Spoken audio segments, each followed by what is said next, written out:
Hello and very good morning, my dear students. Myself Tosef sir, and welcome to the science lecture. Today we are going to discuss about a rate of change of velocity, which is also known as acceleration. इसे और क्या नाम से जाना जाता है? Acceleration के नाम से. तो स्टूडेंट्स, हमने पिछले लेक्चर के अंदर डिस्कशन किया था साइंस में how the speed is defined and how the speed with direction और वेलोसिटी इज़ डिफाइंड. स्पीड को किस तरीके से हम डिफाइन कर सकते हैं व्हेन द सब्जेक्ट और object is changing it position with respect to time. So the total distance cover by the object divided by the time is called as speed. Means the distance cover by an object within a specific duration of time is called as speed. And what is displacement? Displacement is the what is velocity? Velocity is the displacement done by the object and divided to its speed, divided to its time taken. Means velocity किसे कहा जाता है? There is only difference. One difference between velocity and speed is that in the speed we will take the total distance coverage and in the velocity we will take the displacement covered by the object. So in a velocity we will take a displacement for the actual length measurement. Okay, both quantities unit are meter per second. There is a no change inside the unit, but only the quantity is changed. The speed is a vector quantity and the velocity is a scalar quantity, right? Now after discussing the speed and about velocity, we will study the rate of change of velocity. Means if the velocity is changing with time, जिसके बारे में भी हमने पढ़ा था uniform motion और non uniform motion के अंतर्गत. यूनिफॉर्म मोशन का मतलब होता है when an object changing it's speed or velocity with respect to time, it is called non-uniform motion. And when object does not change its speed or velocity with respect to time, it is called as uniform motion. Equal speed in equal time or equal distance coverage in equal time, it is called as uniform motion. So today we are going to discuss about rate of change of velocity, how the velocity rate is changed and what it is known as. During uniform motion of an object along a straight line, the velocity remains constant with time. In this case, the change in velocity of the object for any time interval is zero. So means students, what is the ultimate conclusion behind this line? हम जब uniform motion करते हैं कोई एक straight line के अंदर, तो हमारी वेलोसिटी जो है वो कांस्टेंट रहती है with time, because in a uniform motion there is a no change in the velocity with respect to time. So in this case the change in velocity मतलब वेलोसिटी दूसरी और वेलोसिटी पहली, यानी कि इनिशियल और final velocity दोनों का change कैसा होगा? Zero, because velocity remain constant. आप 50 किलोमीटर पर आवर की वेलोसिटी से जा रहे हैं तो 2 घंटे बाद भी आपकी वेलोसिटी कितनी होगी? 50 kilometre per hour. It means there is a no change in the velocity with respect to time. Okay, so your difference is zero. However, in non-uniform motion, so now there is something about the non-uniform motion. Velocity varies with time. As we know that in the non-uniform motion, the velocity does not remain same during the entire time duration. It is continuously changing with respect to time. So it has a different values at a different instants and at a different points of the path. यानी कि हर एक रास्ते के अलग अलग point के ऊपर जो है डिफरेंट इंस्टेंट के ऊपर वेलोसिटी की वैल्यू डिफरेंट आएगी. Thus, the change in velocity of the object during any time interval is not zero. Means velocity जो है, अगर मैं आपको कहूँ एक सीधे से एग्जांपल से समझाऊँ, तो यूनिफॉर्म मोशन के अंदर v2 यानी कि फाइनल वेलोसिटी और v1 जो इनिशियल वेलोसिटी है उसकी वैल्यूज़ मैं आपको देता. जब ऑब्जेक्ट ने मूव करना स्टार्ट किया तो उसकी वेलोसिटी थी 50 किलोमीटर पर आवर, और जब उसकी मूवमेंट 2 घंटे बाद हमने देखी तो तभी भी उसकी वेलोसिटी कितनी थी? 50. सो 50 - 50 is equals to 0. 0 kilometer per hour will be the difference. Now you should know, or now you able to know what is the difference between uniform motion and non-uniform motion. अब velocity के अंदर तो change हो रहा है. हमने अभी यहाँ पे v2 और v1 का एग्जांपल लेते हैं स्टूडेंट्स. देखो पहले कर लेते हैं इसका difference. v2 minus v1 is equals to, sorry not zero. यहाँ पे जब हमने बाइक को शुरू किया तभी उसकी वेलोसिटी थी 50 किलोमीटर पर आवर, ठीक है. लेकिन जब 2 घंटे बाद हमने उसकी वेलोसिटी चेक की तो उबड़ खाबड़ रोड के कारण उसकी वेलोसिटी हो गई थी 40. ठीक है. v2 is the final velocity, v1 is the initial velocity. So final minus initial is equals to -10. So speed घटी ना, पहले 50 थी बाद में 40 हुई तो -10 आई. Means the change in the velocity will not equal to 0. वो 0 के बराबर नहीं होगी. समझ में आया? Can we now express the change in velocity of an object?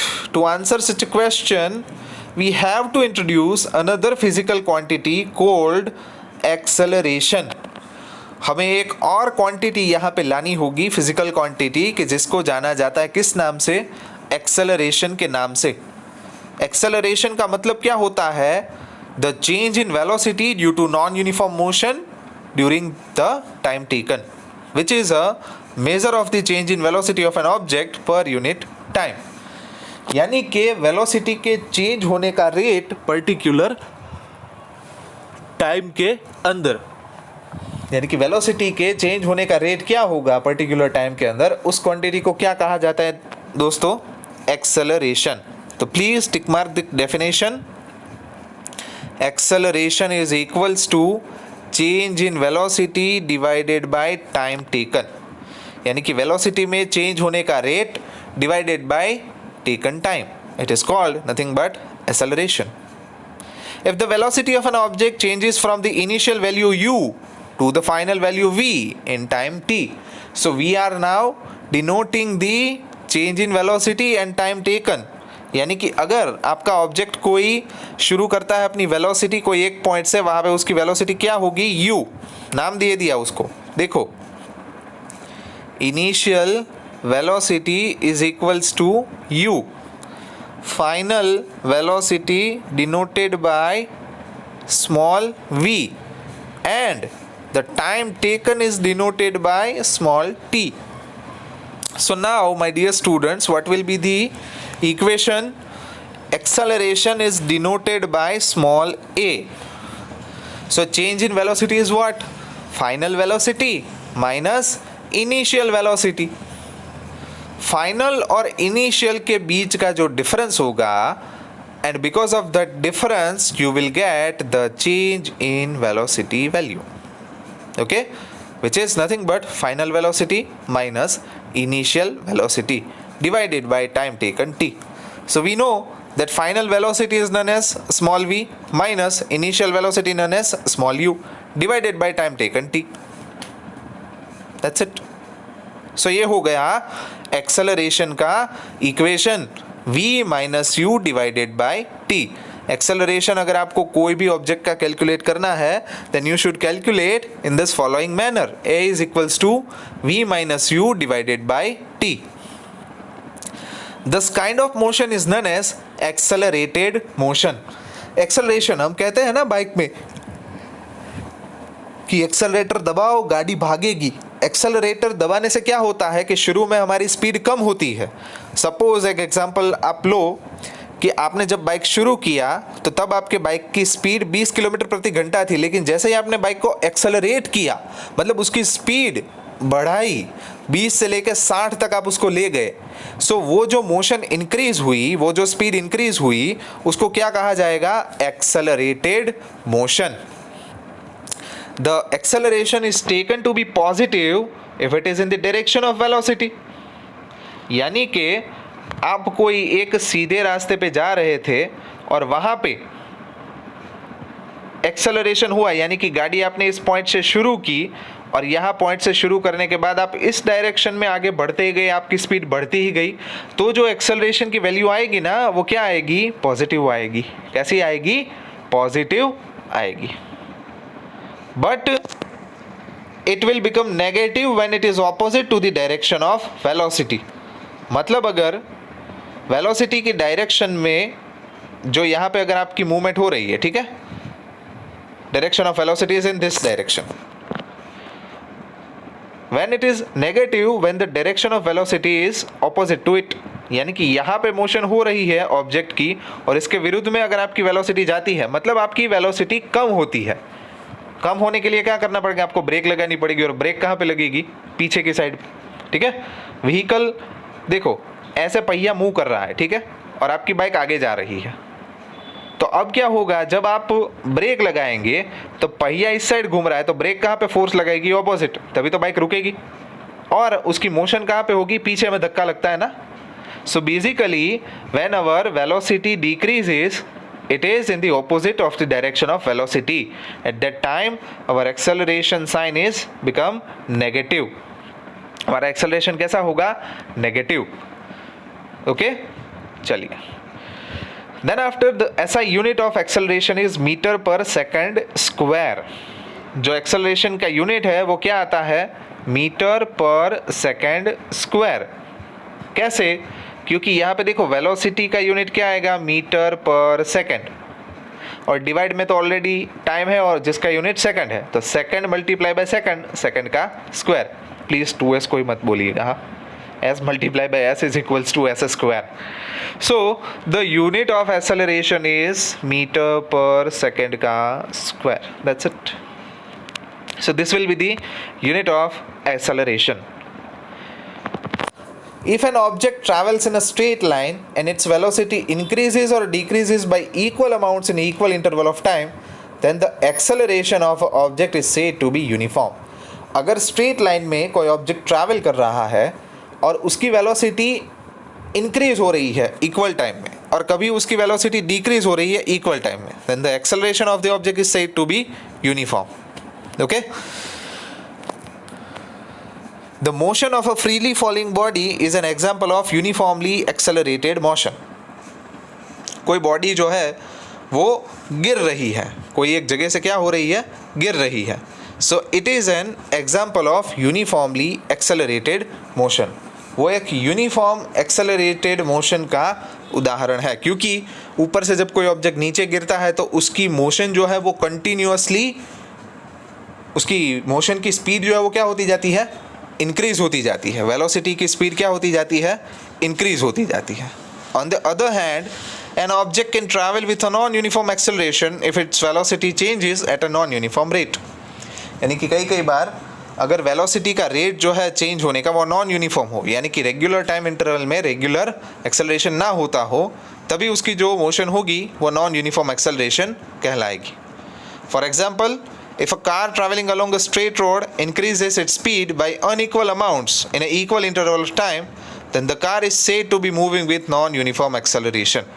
यानी कि कोई एक कार सीधी लाइन में जा रही है और पहले 5 मिनट में उसकी स्पीड उसने 50 किलोमीटर प्रति घंटे बढ़ाई, यानी कि 20 से 17 तक गया। बाद के 15 मिनट में उसकी स्पीड कितनी हो गई, 17 में से सिर्फ 20 किलोमीटर प्रति घंटा बढ़ाई। सो उसके बाद उसका एक्सेलरेशन सिर्फ कितना था, 20, पहले था 50। सो टाइम ड्यूरेशन इक्वल रहा 15-15 मिनट का, लेकिन उसमें जो स्पीड इंक्रीज हुई वो कितनी हुई, अनइक्वल, पहले 50 बाद में 20। So it is said to be non uniform acceleration. I hope that now it is very clear in your mind what is the meaning of acceleration and non-uniform acceleration. Example देखते हैं। Starting from a stationary position, Rahul pedals his bicycle to attain a velocity of 6 meter per second in 30 seconds. Rahul ने अपनी bicycle को start किया कोई initial position से, और उसके बाद उसने वेलोसिटी अटेन की 6 मीटर पर सेकंड की 30 सेकंड के अंदर। यानी कि 30 सेकंड तक जब उसने बाइसिकल चलाई तो उसकी वेलोसिटी क्या हो गई थी, 6 metre per second. Then he applies brakes such that the velocity of the bicycle comes down to 4 metre per second next 5 second. उसके बाद उसने ब्रेक अप्लाई की और बाइसिकल की स्पीड जो है वो 5 सेकंड में घट के कितनी हो गई, 4 metre per second. Calculate the acceleration of both bicycle in both the cases. देखो, कोई भी ऑब्जेक्ट इनिशियली रेस्ट के ऊपर होता है तब उसकी वेलोसिटी क्या होगी, 0। मतलब अगर इनिशियल से हम शुरू करें, मतलब हमने दौड़ना शुरू किया, लेकिन शुरू करने से पहले हम इनिशियली रेस्ट के ऊपर थे, तो तब वेलोसिटी क्या होगी हमारी 0 मीटर पर सेकेंड। लेकिन मैंने 30 सेकंड के बाद मेरी वेलोसिटी अटेन कितनी की 6 मीटर पर सेकंड, और वो टाइम था 30 सेकंड का। तो ये हो गई मेरी फाइनल वेलोसिटी, ये हो गई मेरी इनिशियल वेलोसिटी। तो हमारा इक्वेशन था final minus initial divided by time taken t, v minus u divided by t। So v is 6, u is 0, t is 30। So क्या आएगा 6 minus 0 divided by 30। So 6 5s are 30, 1/5। So 1/5 की value क्या आएगी 0.2 metre पर second square. यानी कि acceleration जो हो रहा था हर सेकेंड स्क्वायर में वो कितना हो रहा था 0.2 मीटर का। That's it.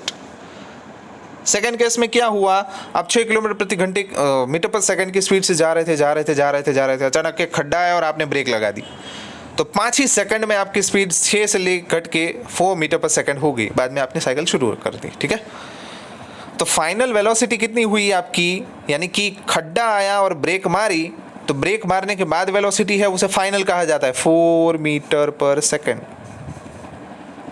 और जिस स्पीड से आप जा रहे थे खड्डा आने से पहले वो थी इनिशियल 6 मीटर पर सेकंड। सो ये हो गई v फाइनल, ये हो गई u initial. So v minus u 4 minus 6 divided by time taken 5 second. तो 2 divided by 5 0.4 मीटर पर सेकेंड स्क्वायर। यानी कि जब भी स्पीड घटती है तभी acceleration, you will get the value of acceleration in a negative sign। क्यों? क्योंकि ब्रेक लगाने से स्पीड में कटौती आती है, तो उसे तो हम एक्सेलरेशन कह नहीं सकते ना। एक्सेलरेशन किसे कहते हैं, जब स्पीड बढ़े उसे पॉजिटिव एक्सेलरेशन कहते हैं, लेकिन जब स्पीड घटती है तो उसे हम क्या कहते हैं, नेगेटिव एक्सेलरेशन। यानी कि पहले 6 मीटर पर सेकंड थी, उसके बाद 4 हो गई 5 सेकंड के अंदर, तो वो नेगेटिव हुआ, नेगेटिव एक्सेलरेशन हुआ, and it is nothing but 0.4 metre per second square. So दोस्तों, आपने देखा कि कैसे एक सीधी लाइन में जो एक्सेलरेशन हो रहा था वो कितना था 0.2 मीटर पर सेकंड स्क्वायर का, और जो रिवर्स में हुआ यानी कि ब्रेक लगाने से जो पीछे फोर्स लगा उसकी वजह से एक्सेलरेशन कैसा हुआ, negative 0.4 metre per second square. So I hope कि आप सभी लोगों को मालूम चल गया होगा what is the acceleration and when the acceleration is positive and when it is become negative. चलिए, तो यहाँ तक रखते हैं। नेक्स्ट लेक्चर में ग्राफिकल रिप्रेजेंटेशन से मोशन के बारे में पढ़ेंगे। Thank you.